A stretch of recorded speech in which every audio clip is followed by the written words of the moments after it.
আপনাদের সামনে একটি আধুনিক কবিতা পরিবেশন করছি। কবিতাটির নাম শুধু তোমার জন্যে। লিখেছেন কবি নির্মলেন্দু গুণ। কতবার যে আমি তোমাকে স্পর্শ করতে গিয়ে নিজেকে গুটিয়ে নিয়েছি, সে কথা আমার ঈশ্বর জানেন। তোমাকে ভালোবাসার কথা বলতে গিয়ে কতবার যে আমি বলতে পারিনি, সে কথাও আমার ঈশ্বর জানেন।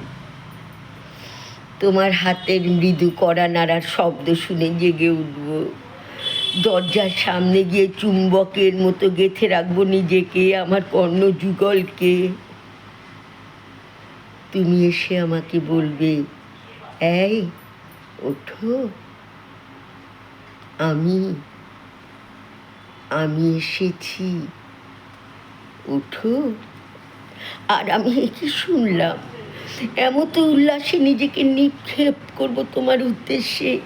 কতবার যেরকম একটি দৃশ্যের কথা আমি মনে মনে কল্পনা করেছি, সে কথাও আমার ঈশ্বর জানেন।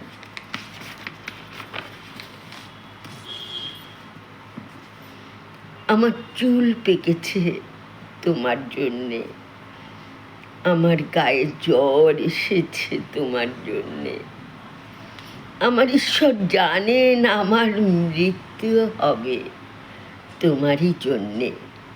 তারপরে অনেক দিন পর একদিন তুমিও জানবে আমি জন্মেছিলাম তোমারই জন্যে, শুধু তোমারই জন্যে। ধন্যবাদ।